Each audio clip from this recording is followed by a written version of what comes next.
Foro de la Historia. El pasado tiene mucho que contar. Hola, buenas, ¿qué tal? Bienvenidos al Foro de la Historia. Hoy estamos aquí con Julián Ariza, dirigente histórico de Comisiones Obreras, y vamos a entrevistarle sobre, digamos, la historia del movimiento obrero, sobre sus experiencias personales, a través también del libro que me llevó a esta entrevista. Por cierto, la primera entrevista en persona que hacemos aquí en el Foro de la Historia, bueno, normalmente son a partir de charlas telefónicas o de charlas vía ordenador, digamos. Y bueno, pues nada, estoy encantado de estar aquí. Agradecer además también, antes que nada, a Juan Moreno y a Jorge Carrillo, que son, en primer lugar, Juan Moreno, quien me ha puesto en contacto con Julián, y a Jorge, quien me regaló las memorias de Julián Ariza, a los que además estoy eternamente agradecido. ¿Cómo estás, Julián? Bien, lo que puede llamarse estar bien cuando tienes unas cuantas botellas, pero lo llevo bien porque acabo de cumplir 89 años y claro, cuando tienes todos esos años encima, pues siempre tienes achaques. Para los años que tengo, sinceramente puedo decir que estoy bastante bien.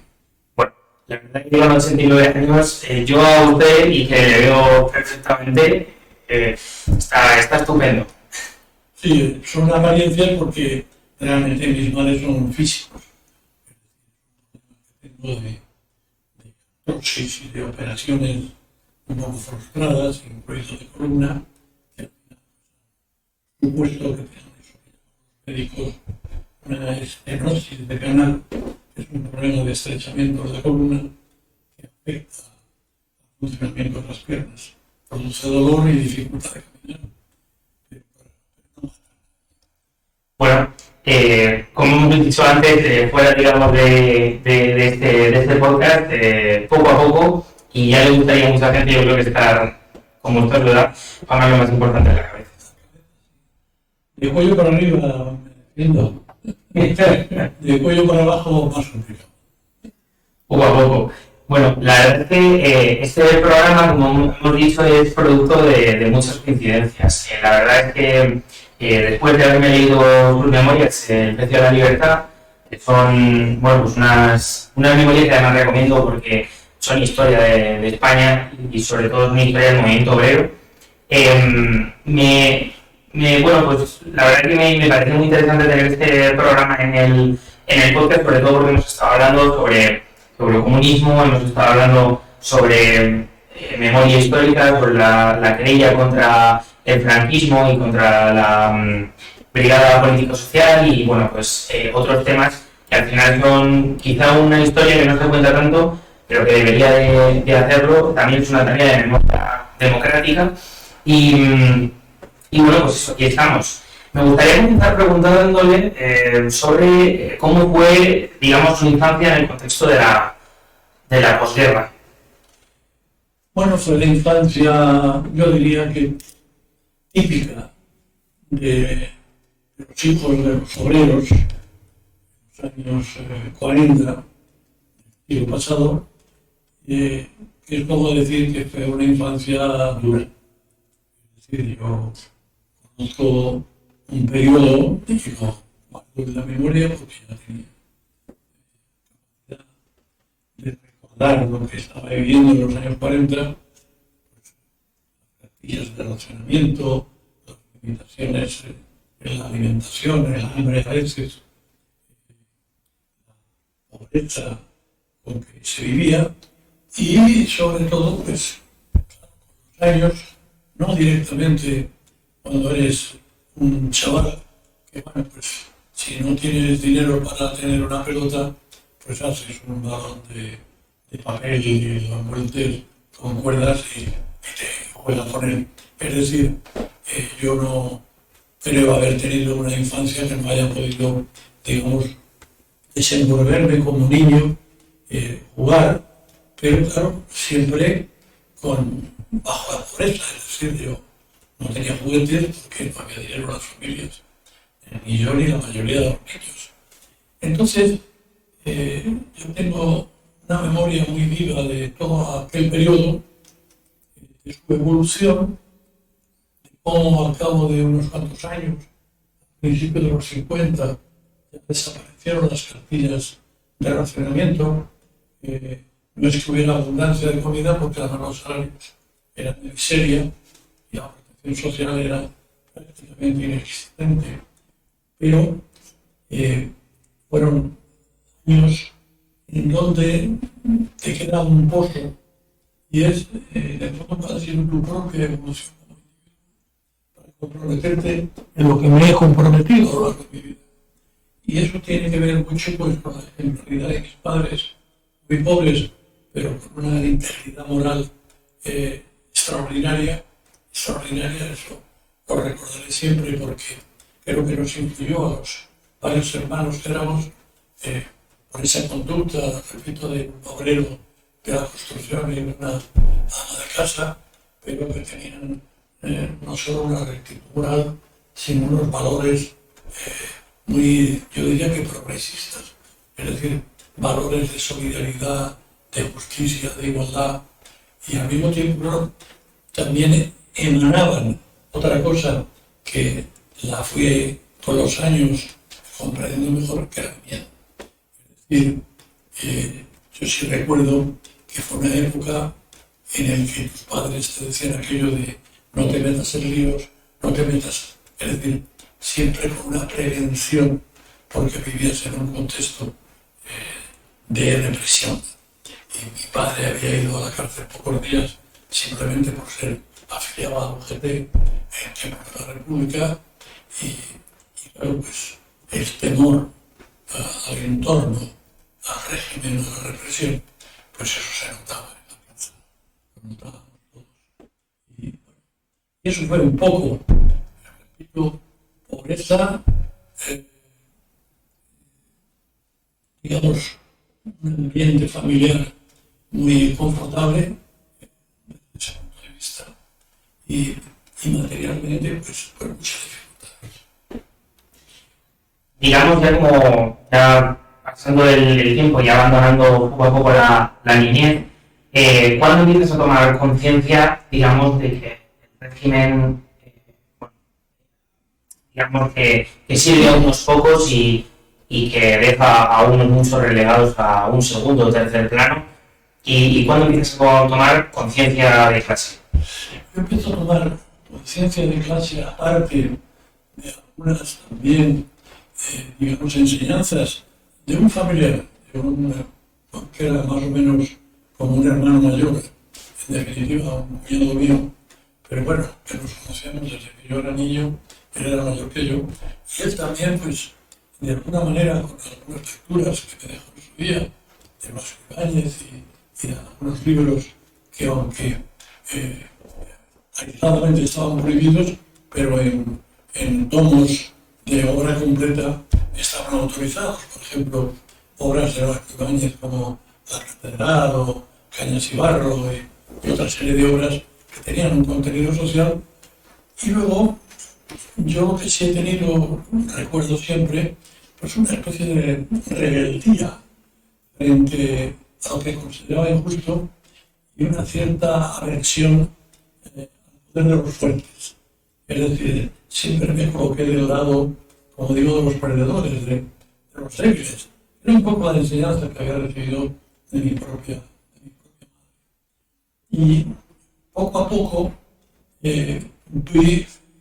comprobé hechos que de alguna manera van despertando en ti el rechazo al régimen. Por ejemplo, yo empecé a trabajar a los 12 años en una farmacia y recuerdo que a los 13 años me detuvieron porque llevaba unas medicinas, unos antibióticos, y los que me seguían quería ver en qué farmacia lo dejaba para irlos a pedir inmediatamente. Y mi obligación era evitarlo, que no me siguieran, porque había clientes que estaban esperando en aquel entonces un antibiótico muy apreciado como era la streptomicina. Hablo de 1947, 1948. Bueno, pues me detuvieron. Y yo vi qué conducta tuvo el comisario conmigo y con mi jefe. Yo llegué llorando a la comisaría y entonces me di cuenta, claro, el desprecio absoluto. que sentía lo que yo en el fondo era un niño. Y el despotismo con que trató a mi propio jefe y la amenazó si no daba esas medicinas a alguno de los que me seguían. Es decir, son detalles. Luego otro detalle fue una segunda detención cuando tenía 16 años porque me subí a donde podían ser los tranvías porque había mucha dificultad de transporte y llegaron unos jóvenes que dijeron que la policía y los detuvieron. Y delante de mí a un hombre que protestó y dijo, ¿pero por qué me detiene? Me tengo que colgar del tranvía porque está hasta los topes y no hay apenas tranvías y tengo que ir a mi casa. Y le bofetearon delante de mí. Esos detalles que me parecen menores van creando una especie de animadversión hacia lo que tú ves que en el exterior son los que mandan. Y el despotismo con que se comportaba, el desprecio, es decir, todo eso va generando en mí inquietudes. Y empiezo por inquietudes en el tipo religioso. Misa como todos los niños de la época, pero poco a poco creerme que era un mito, ya con 15 años o por ahí. Y entonces, por ahí ya empecé en una militancia clerical, bueno, de un chaval, pero bueno, un poco considerando que era un engaño de la religión. Y luego ya empecé a trabajar en una empresa. En Cofares, cuando tenía 15 años, ya había muchos más compañeros. No estaba la farmacia, que era mi jefa y yo. Ya esta empresa tenía varias decenas de trabajadores. Y aunque allí se hablaba más que de nada que de fútbol, pero ya de vez en cuando había reivindicaciones que hacer. Y yo participaba de esas reivindicaciones. A veces digo en sentido anecdótico, cuando, como tú decías al principio, se me presenta como un dirigente histórico, suelo decir que prehistórico, porque realmente yo empecé la primera mitad de los años 50, antes de que se hicieran las comisiones obreras, incluso aquellas espontáneas de los años 50, que realmente no tenían nada que ver con las comisiones obreras que con posterioridad se crearon ya de una manera planificada, permanente, etc. Entonces, ese proceso hace que participe de los grupos del colectivo de 3 o 4 que íbamos a ver al gerente cuando había algo que reclamar dentro de la cooperativa. Luego ya me presenté cuando tenía la edad reglamentaria a las elecciones sindicales, me eligieron en 1957, aunque yo estaba obsesionado con poder ir a una escuela nocturna y aprender un oficio. Y esto determinó que me cambiara de empresa, me fuera a Perkins Hispania, allí acababa de llegar de Argelia Marcelino Camacho, y ya pues, digamos, un poco a la sombra, por el empuje del propio Camacho, pues me fui involucrando en política y terminé siendo parte del Partido Comunista de España a principios de los años 60. Es decir, es un proceso en donde la influencia familiar es la ejemplaridad, en donde la orientación política y la explicación política llega tarde, porque yo cuando en la empresa hice algunas cosas que sentaron muy mal y decían que había una célula comunista, yo sonreía porque me parecía que los comunistas eran gente pues, muy especial, con buenos y algo impresentables. Y luego resultó que cuando empecé a conocer a comunistas, el cambio fue absolutamente al revés. Es decir, gente comprometida en una época difícil. Y aquí ya me involucré muy a fondo a partir de finales de los años 50 y desde principios de los años 60. La verdad que este tipo de anécdotas que cuenta me parecen muy interesantes, sobre todo porque, y además esto es una vivencia mía. Hace una semana una compañera mía de trabajo estuvo comentando que durante el franquismo se vivía muy bien, y a mí me sorprendía porque decía, bueno, no lo ha vivido, y luego por otra parte ya empezaba a hablar con ella y decía, bueno, mi familia son militares. Y al final, claro, te paras a pensarlo y es que eran unos pocos que vivían bien a costa de unos muchos.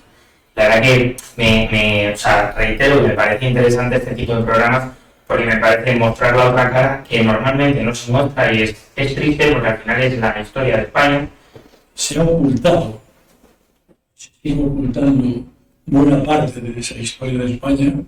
Hay muy poca pedagogía en cuanto a lo que significó el franquismo, el régimen que se impone en España como consecuencia del resultado de la guerra civil, de la rebelión contra la República. Y entonces, por razones que se me escapan, pero que censuro, hay muy poca información. Yo a estas alturas de mi vida, de vez en cuando, pues, me reúno con gente joven para nuevos delegados del sindicato, para hablarles de la historia, de cómo surgimos, de cómo nos desenvolvimos. Y claro, hay un desconocimiento tremendo de lo que fue la dictadura. Es decir, hay algunos que, porque a sus padres o a sus abuelos les pasó algo, lo relataron, pues tienen una noción, pero la mayoría, pues les parece utilizarlo de un mundo extraño. Y les digo, no, mira, un mundo extraño donde hay todavía vivos muchos cientos de miles. No como yo, que he vivido íntegro. Yo el franquismo me lo trae del principio al fin, porque, claro, al final de la guerra fue en el 39 y yo tenía 5 años. Y Franco murió en el 75 y yo tenía 40 y tantos. Pero he vivido la dictadura. Entonces, claro, he visto en mis propias carnes lo que fue aquella dictadura en todos los órdenes, en el social, en el político, en el económico, es decir, en el sistema de libertades. Y claro, me parece terrible el que no haya habido una mayor explicación, una mayor divulgación, no por recrearse en los males del pasado, sino por evitar que puedan repetirse, porque como digo siempre, entre la democracia y el fascismo hay un amplio espacio, y ese amplio espacio pues se puede ir mermando progresivamente en el sentido negativo, sin decir es que hemos vuelto al fascismo, ¿no? No hemos vuelto al fascismo con cosas ya que hemos pasado recientemente, pero hay ya actitudes, hay tendencias, hay presiones que empujan en una dirección de restringir las libertades, de restringir los derechos y en definitiva, no quiero ya de vuelta al pasado, no quiero exagerar, pero sí como una especie de nostalgia de la dureza de la dictadura y con la bandera de la patria y de no se sabe cuántas cosas más. En el fondo, algunos lo que están preconizando es una especie de vuelta atrás en el sistema democrático, es decir, recortando derechos. Y es muy importante que se hable de lo que significó aquel periodo, precisamente no solo para que no vuelva a repetirse, sino para que se sepa que aquello hubo que superarlo con sangre, sudor y lágrimas, que se superó y que hay algunos que, repito, al día de hoy parece que tienen nostalgia de aquello que se superó y quieren que volvamos, si no a la situación idéntica a la del pasado, pero sí a una equivalente. Has hablado antes de Marcelino Camacho. ¿Cómo fueron los primeros contactos tanto con él como con el resto de miembros del Partido Comunista del Ecuador? Al principio fueron muy intensos, éramos compañeros de fábrica. Él sabía que yo había sido elegido ya en la sindical y tenía experiencia, no mucha, pero alguna. Y entonces, nada más conocerme, que yo le conocí en 1957, aunque luego la fábrica entré un año más tarde. Pero le conocí cuando acaba de llegar de Argelia y había encontrado trabajo en una fábrica que trabajaba un familiar mío, que es por eso que yo conocía a Camacho. Y entonces, él le pareció muy interesante que era una persona joven y que tenía ya una cierta experiencia sindical, pues un poco se implicara. Entonces me dedicó mucho tiempo, mucha atención, y entonces pues lo hacíamos todos juntos. Y hemos estado así desde el origen de las comisiones obreras como tales, en su desarrollo, en su desenvolvimiento y en sus consecuencias, la propia represión. Y así hemos estado durante 25 años, luego ya en democracia, pues vino la crisis comunista, vino la crisis del PP, y ahí nos colocamos en distintos segmentos del partido. Yo me identifiqué con Santiago Carrillo, Camacho no, al contrario, lo que quería es que dejara la Secretaría General del partido Carrillo. Y bueno, y poco a poco pues nos fuimos distanciando, pero bueno, hemos seguido ambos en el sindicato y yo todavía quedo vivo. Él murió hace unos años y bueno, es un hombre que tiene importante aportación al desarrollo de las comisiones obreras y a la lucha por la libertad en España. Y yo se lo he reconocido siempre. Ya, digamos, empezando a la creación espontánea, comentaba antes, de comisiones obreras, ¿cómo, digamos, se organizan estas primeras comisiones? ¿Con qué fin y, digamos, qué desarrollo tienen? Lo que pasa en los años 50, que nosotros le llamamos sobre el surgir del movimiento obrero, es que hay progresivos cambios en la sociedad, empezando por cambios en la estructura productiva. Es decir, se crea el Instituto Nacional de Industria, empiezan a fundarse, a crearse algunas empresas importantes en el sector metalúrgico, en el del automóvil, en la química, en la construcción naval. Es decir, hay un proceso que se ilustra bien con las estadísticas de dos épocas distintas. En 1950, la mitad de la población activa de España estaba en el sector primario. Agricultura, ganadería, minería, era la mitad. Ahora no estamos por encima del 3%. En 1970 ya no estamos en la mitad, estamos en la cuarta. Aproximadamente en el sector primario estaba un 25%. ¿Qué quiere decir? Que en esos 20 años del 50 al 70 hubo un movimiento del campo a la ciudad de inmigración interna y externa fundamental, porque se acompaña, obviamente, con un cambio generacional. Emergemos gentes que hemos salido, han nacido incluso antes de la guerra, pero que pasamos al mundo laboral después de la guerra, unos años después de la guerra, o de finales de los 40 y primeros de los 50.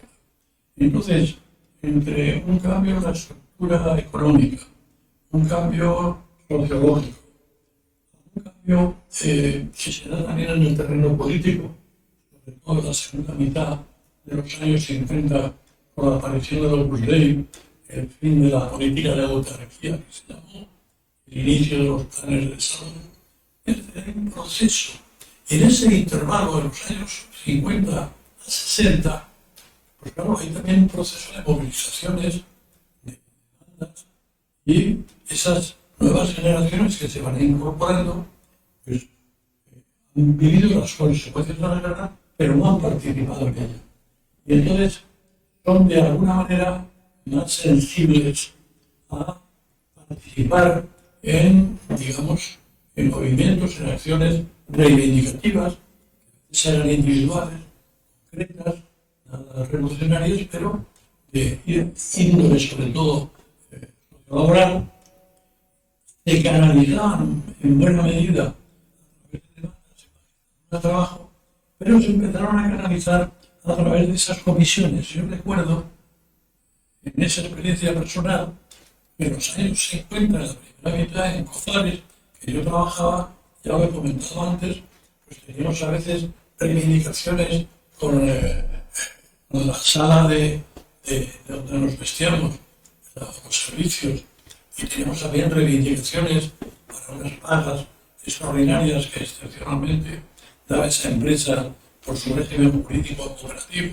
que no tenía que tener beneficios y los excedentes se daban en paga. Pero bueno, como no las querían dar de una manera fija y con una finalidad o una justificación concreta, era todo muy aleatorio, pues de vez en cuando lo que nos poníamos de acuerdo 4 o 5 para ver al gerente y decirle que a ver si nos la paga más, porque la vida está muy más. En fin, cosas de este tipo.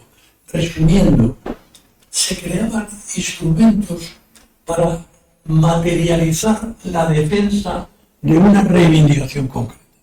Por eso decíamos que esas comisiones de los años 50, yo las llamo con minúsculas, porque eran unas comisiones finalistas, existían para un fin, que era el canalizar una demanda.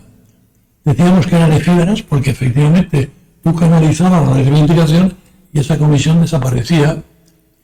Y decíamos que eran espontáneas en gran medida, porque en los años 50 de crear comisiones obreras, marcaba esas orientaciones sobre todo el Partido Comunista, aunque no exclusivamente, pero sobre todo el Partido Comunista. Pero lo cierto es que, digamos, lo efímero, lo subjetivo, era la propia comisión y el fin era la reivindicación. Y se da un cambio total en los años 60. Lo que se fomenta es la creación de comisiones obreras, pero ya de una manera estable y con idea de permanencia. Que es porque yo llamo que son comisiones obreras con mayúsculas. Porque ya no es que tú instrumentalizaras las comisiones espontáneas, la canalización de una demanda, y otra totalmente distinta es que tú lo que trataras de organizar, de estructurar un movimiento de comisiones obreras con vocación de permanencia y que utilizara en cada coyuntura la reivindicación más adecuada. La primera comisión que ya planificada, que es la del metal del 64, esta se hace justificándola, su creación, en la demanda de la revisión salarial del convenio del metal. Luego se suman otras reivindicaciones, es decir, que hay un cambio cualitativo, y por eso yo digo que las verdaderas comisiones obreras antecedente de la actual Confederación Sindical de Comisiones Obreras son precisamente esas que se crean a partir de los años 60, porque ya están orientadas en la dirección de consolidar la organización de un movimiento, aunque parezca un contrasentido, porque un acierto fue no crear un sindicato en el sentido tradicional, con estatutos, con afiliados, ¿no? Un movimiento de personas que se comunican entre sí por tradición oral o tradición escrita, o lo que podíamos pillar en cada momento, pero no había unas listas, no había una jerarquía, pero pues claro, lo que sí había era unos objetivos claros, era utilizar las reivindicaciones sociolaborales en lo inmediato e inscribirlas en una perspectiva de superación del régimen de Franco. Es decir, la idea era que lo táctico eran esas reivindicaciones sociolaborales, grueso de lo que hacías, pero lo estratégico era alcanzar las libertades democráticas, alcanzar los derechos sindicales. Cuando ya se crean comisiones obreras con mayúsculas, ya antes ya comienzan a ser peligrosas para el régimen, y el Tribunal de Orden Público así lo muestra, que comisiones obreras es la organización con más sentencias y con más gente juzgada, y por eso Por eso hay también estadísticas. Hay un libro que escribió un magistrado sobre el Tribunal de Orden Público, donde estudió todos los procesos que había abierto el Tribunal de Orden Público. Y salían unos 9.000 el número de personas, hombres y mujeres, que habían sido procesados por el TOP. Bueno, de esos, en el 2900 eran y 3000 y pocos eran del PC. Y el resto eran de un montón, algunos casi sin representación. Los terceros después del PC, misiones, fueron de ETA. Luego otros sindicatos, otros partidos, que luego fíjate se han prosperado, pero entonces estaban prácticamente desaparecidos. Y entonces, evidentemente, el proceso que se sigue es que inicialmente,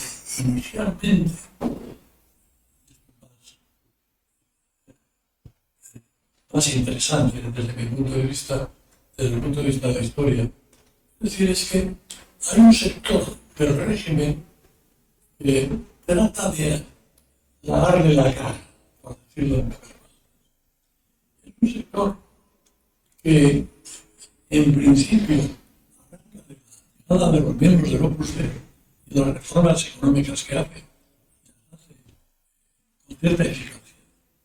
Los planes de desarrollo del 60, España crecía notablemente, aunque no se repartía mal, y seguía habiendo represión, pero ese periodo del año 73 al año 66 es un periodo interesante porque este sector del régimen lo que quiere es que siga la dictadura, pero que se abra España al exterior, que la economía se abra al exterior, que se modernice la economía, es decir, ideas, pues en principio correctas. Lo que pasa es que siempre con la contradicción que están inscritas en un régimen que le faltaban libertades. Pero tiene que ver con sus decisiones en su día, de la ley de convenios colectivos y toda una serie de medidas que se tomaron a principios de los 60 de cierto interés precisamente en esa intención de lavarle la cara al régimen, aunque no eran capaces, porque al mismo tiempo que estaban en esa iniciativa, fusilaban a Eugenio Clima en 1963, que era un asesinato. ¿Qué quiero ir a parar? Que hubo un periodo que nosotros aprovechamos a fondo, en donde al hilo de lo que estos reformistas pensaban que aunque se abriera un poco la mano no pasaría mucho, ya advertían de que, bueno, si te excedías en la utilización de la ley de convenios o alguna otra cosa, pues tendría sus consecuencias, pero fue un periodo singular y en ese periodo singular fue cuando nos desarrollamos muchísimo. Lo que ocurre es que todo eso se hacía con contradicciones dentro del propio régimen. Y en esas contradicciones dentro del propio régimen había un sector más ultra que no veía con buenos ojos algunas de las iniciativas que se estaban tomando, pero que llegado a un determinado momento dijeron hasta aquí hemos llegado. Se plantaron, convencieron al generalísimo Franco y entonces dieron un cambio radical y volvieron a la represión previa a ese periodo que llevaba del 63 al 66, que es un periodo interesante de la historia de España, donde hay un intento de un sector de mejorar la imagen para poder abrirse hacia el exterior sin que aspiraran a una democracia plena, ni muchísimo menos, pero ese sector fracasa. Y ese sector fracasa porque los ultras dicen que ya el movimiento de las comisiones obreras tiene una dimensión que hace peligrar al propio régimen. Y entonces mandan al Tribunal Supremo que dicte una sentencia en la cual ya se nos califica no solo como un movimiento ilícito, como una organización ilícita, sino como una organización subversiva al servicio del comunismo internacional contra el régimen de Franco. A mí me procesaron 6 veces en un año. Es decir, en una cadena, y luego ya hubo procesos posteriores. A mí hubo, en mi 6º proceso, me dieron 10 años, 2 meses y ya 5 años antes del proceso Mirulo. Es decir, antes, y luego ya en el proceso Mirulo, ahí ya rompieron todos los límites, hicieron una petición fiscal absolutamente bestial astronómica en contra del propio régimen. Pero es un proceso curioso porque llegas a la conclusión de que la propia represión tuvo zonas de mayor y menor intensidad por parte del régimen. En ningún momento hubo libertades, siempre hubo represión, pero su intensidad hubo periodos menos virulentos y otros ya brutalmente virulentos. Nos acaba de comentar que tuvo seis procesos entraron por diferentes... Asociación ilícita, reunión ilegal, por delitos de prensa, un proceso por desacato, procesos por la ley de prensa porque consideraron que dos artículos que publiqué en una revista de personas católicas, yo no pertenecía a ellas, pero me invitaron y estuve relatando los problemas de una empresa de la época, Martínez Diesel, y lo consideraron que eran injurias a la organización sindical, lo secuestraron. 2 números después hice un comentario como para darles a entender que no era tanto, que lo único que yo relataba es lo que estaba pasando. Luego volvieron a secuestrar, me volvieron a procesar, bueno, y luego pues ya por asociación ilícita y reunión ilegal, ese fue el que me pidieron 10 años, 2 meses y un día, y me condenaron a 8. Luego me condenaron a otro año y 2 meses, en ese junto con Camacho, por una manifestación del 67. Luego me condenaron también vía bajo orden público por una asamblea que hicimos en una cita para divulgar un proyecto de ley sindical. Es decir, todos los procesos se basaban en la represión de las libertades sindicales, tan simple como eso. Porque cuando algunos, repito, parece que tienen nostalgia de pasado, pero es que este era un régimen represor de las libertades democráticas que estaban al cabo de la calle en Europa. Llegaron a procesar un proceso pequeño por desacato. Y el proceso era porque en las elecciones de 1966 un compañero estaba haciendo campaña electoral y le detuvieron.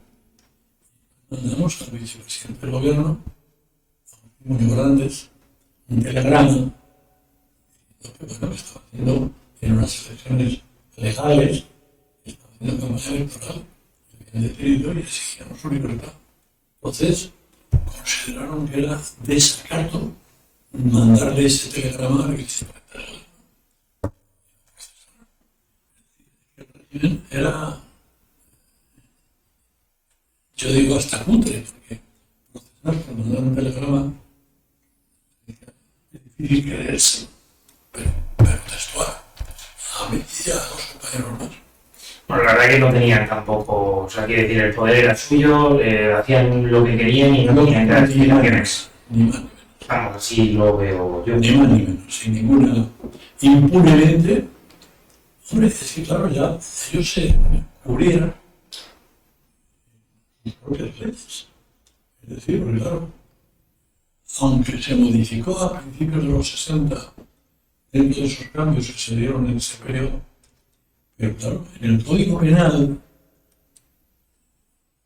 el ejercicio de la huelga de sedición y aplicado en tribunales militares. Luego terminó siendo un delito, pero era un delito penal para los empleados públicos y para los trabajadores de empresas, aunque no fueran públicas, pero que tuvieran alguna producción estratégica o que interesara a la defensa nacional, o lo que fuera. Los derechos sindicales estaban penalmente fijadas las sanciones, y claro, si te lo ponían en grado de dirigente, en los juicios. Y éramos 17 en el proceso y a mí me pidieron el día del juicio. 10 años, 2 meses y un día. 6 años por asociación ilícita y 4 años, 2 meses y un día por reunión ilegal. Y ese era el régimen. Digamos, ya en los años finales de la dictadura, la se intensifica porque, Sí. digamos, que están nerviosos, no saben lo que va a pasar después de la muerte de Franco y digamos, comienza esa época que hablan del búnker, ¿no? De esta, pues eso, de esa represión sin medida para intentar frenar algo que es que ya no se puede frenar. No se podía hacer. Eh, Pero eso empezó ya en el año 67, con las sentencias del Tribunal Supremo, y ya no paró la represión.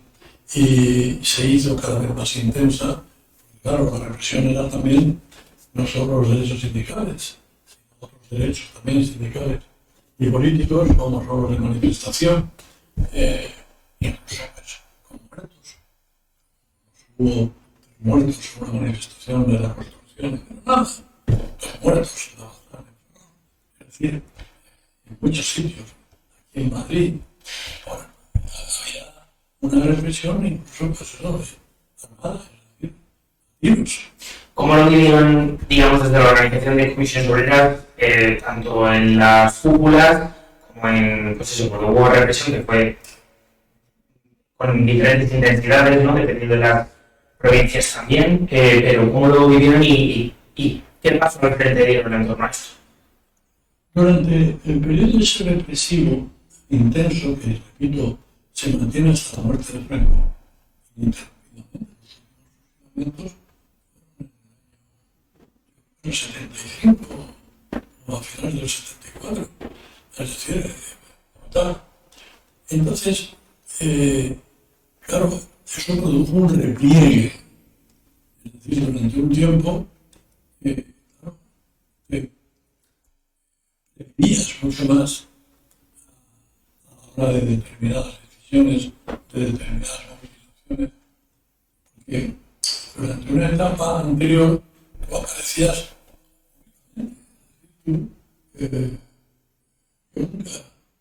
personalmente, incluso nosotros, hemos actuado a la clandestinidad, hemos actuado abiertamente. Bueno, lo estuvimos haciendo algunos años al inicio de las comisiones, justamente cuando la represión se hace tan brutal, claro, empiezas a tomar medidas, y las medidas son, pues, evitar que te localicen en una reunión, pero bueno, a veces es inevitable que te haces algo, pues te terminarán enviando. Lo que produjo inicialmente fue un reflujo, el aumento de la represión, pero no paró la movilización. Afortunadamente pudimos comprobar que se seguía movilizando.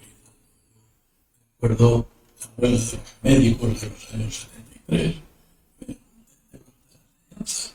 me acuerdo de huelgas como la de bandas de la Aviación en Frío, ya en el 66-67, que duró 6 meses, la huelga de esa empresa, las huelgas que había en el Valle de Llobregat, de empresas importantes. Es decir, pese a la represión, seguía habiendo luchas, seguía habiendo movilizaciones, y eso evidentemente multiplicaba la represión, pero se notaba que era imparable. Es decir, que el régimen estaba tratando por la violencia represiva de frenar una ola que ya era demasiado voluminosa, demasiado potente y que terminó siendo el principal factor del hundimiento del franquismo, porque Franco muere en la cama, frente a Arias Navarro, con la intención de continuar una especie de franquismo sin Franco. No es posible que haya unas movilizaciones en el año 76 extraordinarias, y esas movilizaciones hacen que al final, pues, el jefe del Estado quite a Arias Navarro y ponga a Suárez, y empieza de hecho por la reforma que hubo en el proceso de la transición. Es decir, el franquismo de alguna manera se superó gracias sobre todo no digo exclusivamente, no, pero sobre todo a las movilizaciones de los trabajadores. En el año 76 se estima en algo más de 100 millones de horas de huelga, las que hubo, y hablo del año 76, donde todavía no estábamos legalizados. Es decir, había movilizaciones permanentes que tenían una base casi siempre reivindicativa ahora, pero que tenían un fondo político evidente. Al final, no se quería legalizar el Partido Comunista, no se nos quería legalizar a nosotros, nos dijeron que esperáramos, dijimos que no, en absoluto, no esperaríamos, pero no lo propusieron. Y al final de la lucha y las movilizaciones que la acompañaron, pues se llegó a la conclusión de que era imposible hablar de que se abriera un proceso democrático en España sin que se legalizara a uno de los principales motores del propio cambio, de la propia demanda de democracia. Y es un poco, dicho sea así, a grandes trazos, el proceso que se da en lo que fue la transición.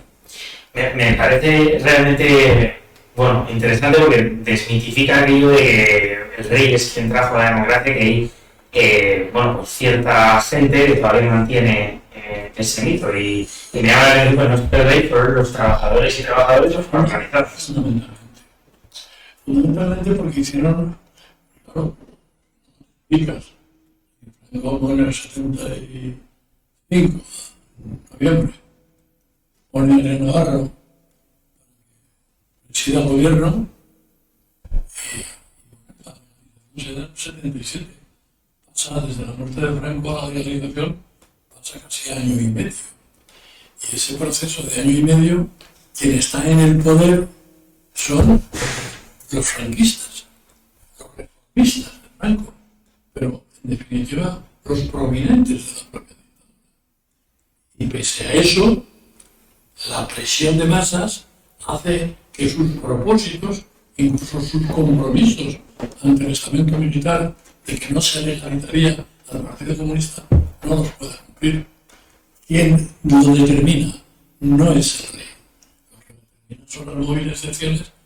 Imposible pensar que en España había una democracia con el Partido Comunista de la clandestinidad y comisiones obreras también. Porque en aquel momento el partido era el partido por antonomasia, era el principal motor de las movilizaciones, lo mismo que éramos nosotros. Es historia real, ¿no? Claro, no éramos, repito, los únicos, había más gente. Los grandes artífices del proceso de la transición son, pues entre otros, Castillo, Suárez, nosotros hicieron su aportación en su momento, realizando cosas, pero digamos el movimiento de fondo, la movilización de calle, la movilización de millones de trabajadores, pues es lo que hace inviable el franquismo sin Franco. Cambiando un poco de tema, me gustaría también un poco hablar acerca de su experiencia política, porque es algo que además comenta en las memorias y que, dado que últimamente estamos, al menos en el foro de la historia, hablando mucho sobre la historia del Partido Comunista de España y de hecho sobre Carrillo y sobre otros líderes comunistas, ¿cómo vivió su experiencia en el PC de aquella época? Ya digo, ya no en la clandestinidad, sino en este momento de transicionar a la democracia. Sí, yo empecé de la mano de Camacho desde los años 50, ya de alguna manera formalizó más mi ingreso a principios de los 60, pero siempre, digamos, en un papel sindical, es decir, yo me dedicaba al sindicato, no al Partido Comunista, pero, digamos, aplicando la política sindical de la que de alguna manera también era uno de los mentores del propio Partido Comunista.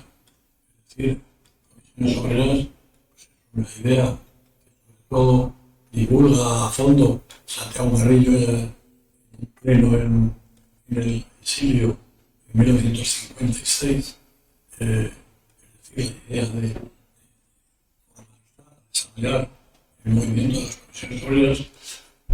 Y entonces, claro, mi identificación con el partido pues era plena. Lo que pasa es que, claro, era una época en donde eran consignas.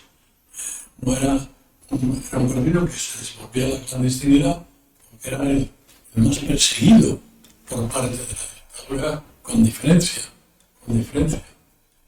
Entonces,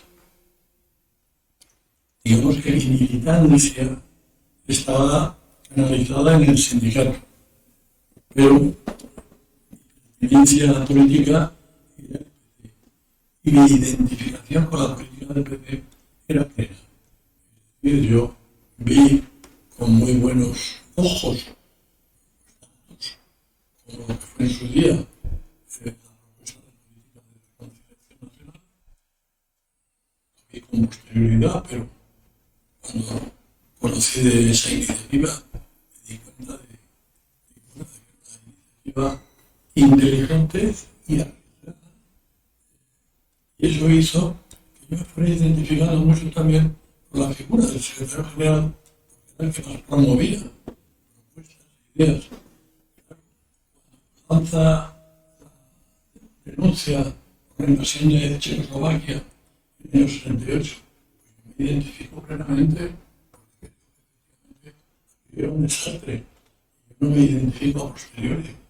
Cuando me entero de que han entrado los tanques en Varsovia, yo estaba entonces en ese momento, pues me pareció un desastre desde el principio. Y aunque me decían, espera, alguna razón habrá y tal, no sé qué razones habrá, pero esto es un disparate. Y claro, el partido volvió a decir que eso era un disparate. Te vas identificando con el Partido Comunista progresivamente y luego ya, inicio de todo de etapa de la transición, que ya me proponen que participe en la Comisión Permanente de la Junta Democrática representando las comisiones obreras, pero la que está el Partido Comunista, pues, lo hago. Y entonces, y bueno, ya pasó a formar parte ya no solo del Comité Central, sino del partido. Y en general me identifiqué mucho con el eurocomunismo. Me pareció que era una propuesta muy inteligente para los países desarrollados, europeos, la idea de las dictaduras, como decía Carrillo, ni las del proletariado. Es decir, el tránsito al socialismo tendría que tener unos regímenes libertades. Porque la idea de una sociedad socialista tenía que ser la idea de una sociedad libre. Todo eso fue creando animadversiones en sectores que consideraban que era heterodoxa esta política y luego influidos muy directamente por el Partido Comunista de la Unión Soviética, que intervino muy activamente en la crisis comunista de España. Muy activamente. Y yo tengo constancia personal porque a mí me acordaron para que sumara un movimiento de lo que se llamaban los verdaderos comunistas, para en definitiva lo que terminó siendo el Partido Comunista de los Pueblos de España de Ignacio Gallego, que era lo que promovió el Partido Comunista de la Unión Soviética. Pero repito, a mí me ayudaron a que yo participara y me comprometiera, cosa que no hice obviamente. Entonces, en resumen, mi periodo de permanencia en el Partido Comunista yo creo que ha sido un periodo muy satisfactorio en general. Me parecía que era un verdadero partido, me parecía que lo que planteábamos era bastante razonable, yo me identificaba con ello, y tanto es así que al día de hoy, yo sigo diciendo, porque nunca me habrán escuchado nadie decir que soy socialista o socialdemócrata, porque me siento eurocomunista, y no otra cosa. Y mi partido, pues aunque esté pagando una cotización al Partido Socialista, incluso haya estado 3 o 4 años en su comité federal, como consecuencia del acuerdo cuando ingresamos como colectivo, pero realmente, sentimentalmente, mi partido era el Partido Comunista de España de la época de Santiago Carrillo. Eso es así, con lo que yo me siento identificado. Hoy todo eso es pasado, difícilmente repetible, aunque yo sigo creyendo a día de hoy que las ideas del eurocomunismo tienen valor, tienen vigencia. Lo que pasa es que para que prosperen hay que defenderlas y nadie lo hace. Me parece que además justo estaba leyendo Eurocomunismo y estaba Santiago Carrillo esta misma semana y la verdad que coincido. Yo, digamos que, bueno, al final en estos últimos meses está leyendo mucho sobre Carrillo y esta propuesta, sobre todo en la época de la transición, cuanto menos, era muy interesante. Muy interesante. Sin ninguna duda. Y bien transmitida en el sentido de que al final es un libro que va al fundamental. Va a ganar. Luego, por otra parte, ya después de, digamos, la expulsión de Carrillo y de unos cuantos más del Partido Comunista, fundáis otro partido. Fundamos el Partido de los Trabajadores de España, Unidad Comunista. Entonces ese partido trataba de obtener representación institucional política,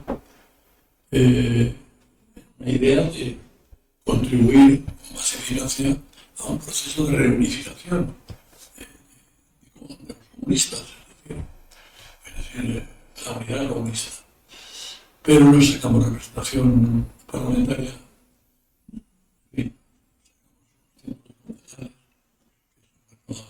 Sí. Y al final nos planteamos que nosotros no teníamos voluntad de ser un partido extraparlamentario, de dar voces desde fuera solo. Teníamos una concepción de que había que movilizar en la calle, pero también en las instituciones, pero nos parecía que no tenía sentido. Entonces, planteamos el reingreso al PC, rechazando la concepción de Izquierda Unida porque no nos parecía en ningún momento, ni nos ha parecido en ningún momento, una idea acertada.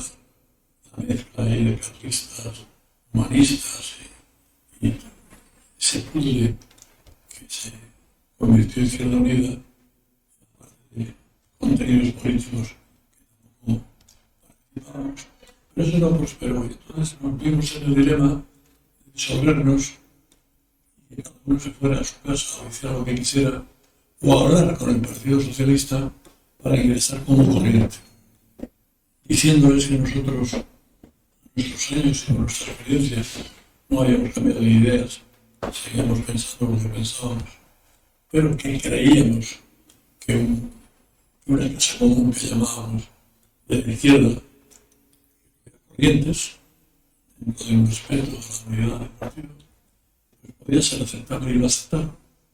Y aceptaron, y entonces otro compañero y yo, Piñedo y yo, pasamos a formar parte del Comité Federal, con voz pero sin voto, y ahí estuvimos 3 o 4 años, y luego ya, pues, transcurridos esos años, no nos volvieron a decir nada, y nosotros tampoco pedimos nada.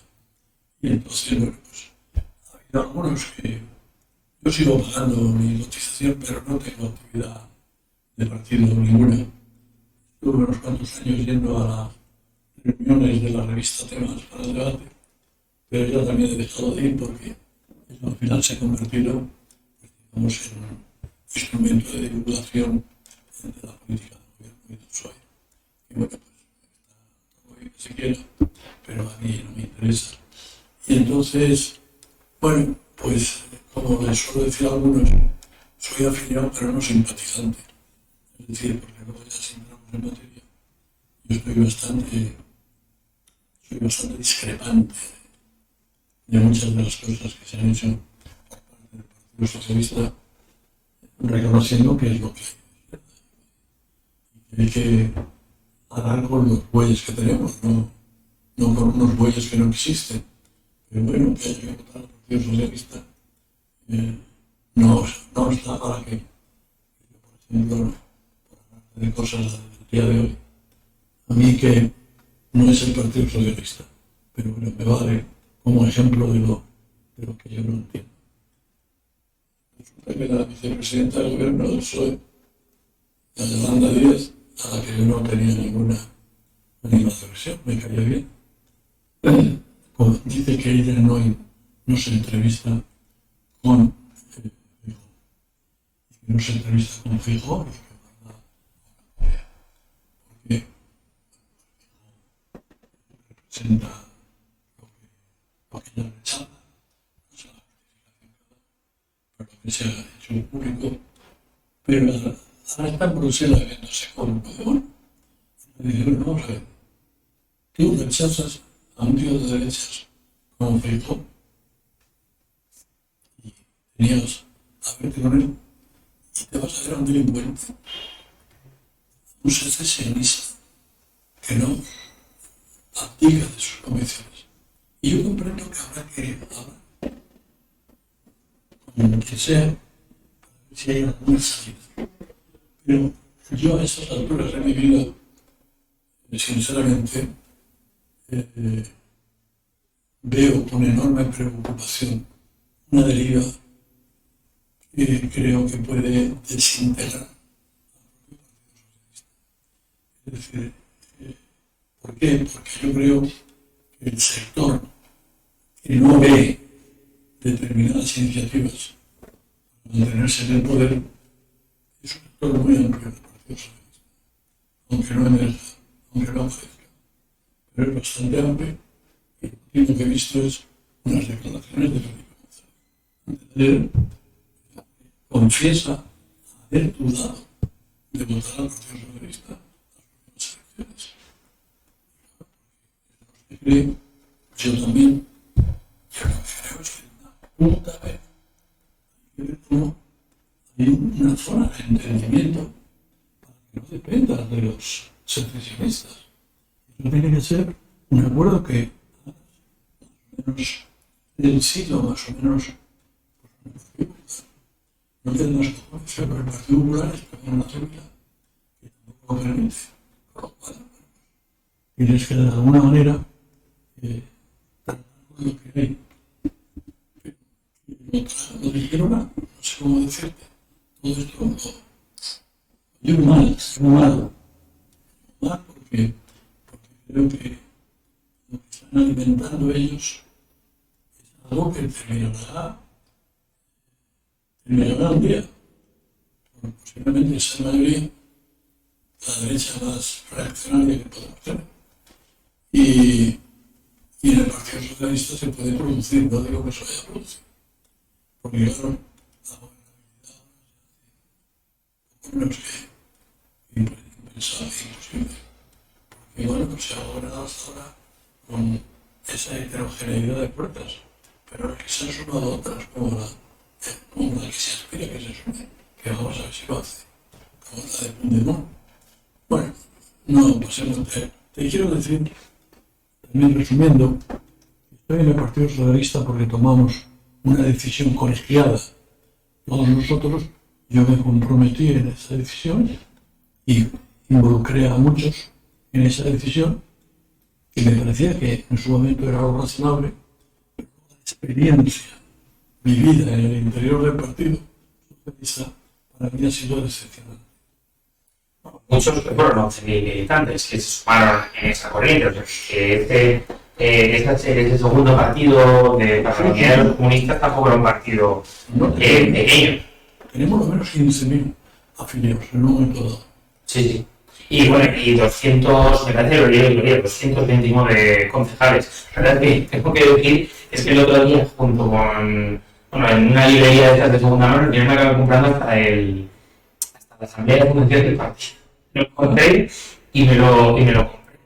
De hecho también compré, me acuerdo cuando lo ha comentado, el resurgir del movimiento obrero, es el libro de Sartorius, que me lo he recordado justo cuando ha dicho eso. Muy bien, Valentín. Luego, ya por último, por terminar, y sobre todo pues, dos últimas preguntas. Una de ellas decía en democracia, también un poco para hablar sobre esta experiencia del sindicalismo. Comisiones Obreras y UGT al final son el contrapeso a los gobiernos de uno y otro lado, pero sobre todo las huelgas generales más importantes son las del Partido Socialista. O sea, quiere decir que no, que el movimiento sindical siempre ha estado en, bueno, que no ha sido, digamos, por ejemplo, la UGT, que era el sindicato del Partido Socialista durante muchos años, ahora a día de hoy no lo es, que hay muchos integrantes, entiendo, del Partido Socialista dentro de la Unión General de Trabajadores. Pero sí, es así. Es así. Ha habido un cambio muy notable. Nosotros teníamos una involucración con el Partido Comunista, comisiones, y luego eso ha ido desapareciendo, y hoy no puedes decir que estés identificado de una manera abierta, pero tienes tus simpatías como organización, por notas, cuadros. Bueno, pues la gente le cae a un sector que cae del Partido Socialista, por supuesto, pero hay sectores que le cae lo de Sumar, que le ha caído bien lo de Podemos. Es decir, ha habido en el sindicato, pues ha habido una cierta diversificación, pero compromiso partidario desaparecido. ¿Entiendes? Sí. De hecho, bueno, yo lo puedo ver. Yo en la sección sindical en la que yo participo prácticamente, bueno, hay unos cuantos que han pasado aquí por diversos partidos, pero son los menos, al final me incluyo. Pero bueno. Y luego ya por último, ¿qué consejo? Porque claro, al final este es un programa que está dirigido a la gente joven y de mediana edad, que más o menos es la gente que nos suele escuchar. ¿Qué consejo le darías a esa gente en cuanto a sus derechos, en cuanto a la inscripción en sindicatos? Bueno, yo el consejo que doy, y creo que es un consejo como un intento de honradez intelectual, el consejo de doy es que se sea más sensible a la importancia del movimiento sindical en los países democráticos. Hay una simplificación crítica hacia los sindicatos, de que hay algunos delegados que se aprovechan, de que es falso de que se viva con dinero público, lo que se recibe del Estado es finalista, es decir, es para funciones como la de formación o atención a inmigrantes, en fin, a diversos colectivos. No, incluso también el que tú negocias convenios colectivos que tienen valor universal para afiliados y no afiliados. Y tienes que financiar equipos técnicos, equipos jurídicos, todo lo que tienes que hacer en esa negociación, y hay una compensación que se hace del Estado precisamente para esa función, que es para la generalidad, no para el sindicato, no para unos afiliados. Pero sobre todo es la idea básica que desde el punto de vista individual, la capacidad de defender derechos, de aspirar a mejoras, de superar los roles que se tienen en un momento determinado en el mundo del trabajo, si se hace colectivamente, tienes más posibilidades de que eso prospere o avance que si lo intentas individualmente. Porque a lo mejor individualmente hay uno muy listo, muy enterado, muy formado, o muy oportunista, o como sea, que bueno, pues se puede abrir camino, incluso de una manera honrada, no de una manera, digamos, irregular, pero colectivamente, o sea, y entonces yo veo eso tan evidente la necesidad de que para defenderte, para defender a los de tu entorno, a tus compañeros, para tratar de mejorar la distribución de la renta, mejorar los servicios, necesitas tener una organización, asociarte, y a medida que esa organización es más grande, es más potente, tiene muchas más posibilidades de éxito. En suma, una de las cosas que enfatizo es la necesidad de que la gente entienda que es fundamental es que se aliente el hecho sindical, que cualquiera que actúe de una manera irregular se le saque de ahí, que la mayoría no lo hace, por supuesto, la inmensa mayoría, y que entonces, por propio instinto de conservación, por propio interés personal, hay que defender el hecho sindical, hay que integrarse en el movimiento sindical y hay un poco que comprometerse en el movimiento sindical, porque, resumo y acabo, echando una mirada universal, países con sindicatos débiles o inexistentes son países sin democracia o con muy pocas libertades. Eso se ve por el universo mundo. Y países que tienen un sindicalismo potente, fuerte, como suele ser una serie de países europeos, pues tienen una democracia más avanzada, tienen una mejor distribución de la riqueza, tienen más desarrollado el estado de bienestar. Es decir, la eficacia práctica del movimiento sindical se puede ver incluso en el caso de España, echando unas miradas a las estadísticas de cómo era el Producto Interior Bruto de España, cómo era la renta por habitante, cómo eran una serie de derechos y libertades al inicio de la transición y cómo han sido años más tarde. España ha avanzado mucho. Eso hay que decirlo, porque es parte de la realidad, en todos los órdenes, en el gasto público, en protección, en coberturas sociales. Ha avanzado mucho. Y eso ha contribuido mucho el movimiento sindical. Pues por mi parte concluiríamos esta entrevista. Las gracias por la es desde luego una oportunidad importante, tanto como colaboradora de Comisiones Obreras como Yo sobre todo no me tenía que dar las gracias, te las doy a ti. Te las doy no formalmente, sino porque ver a una persona joven inquieta en esta dirección y comprometida, pues sinceramente le doy mucho valor. Pues en esto vamos a seguir. La verdad que lo bueno es que no estoy solo, sino que el foro de lectura lo compone mucha gente y que al final, bueno, pues este tipo de programas llegan también, gracias a la verdad a mucho trabajo que hay detrás, pues llegan a esto.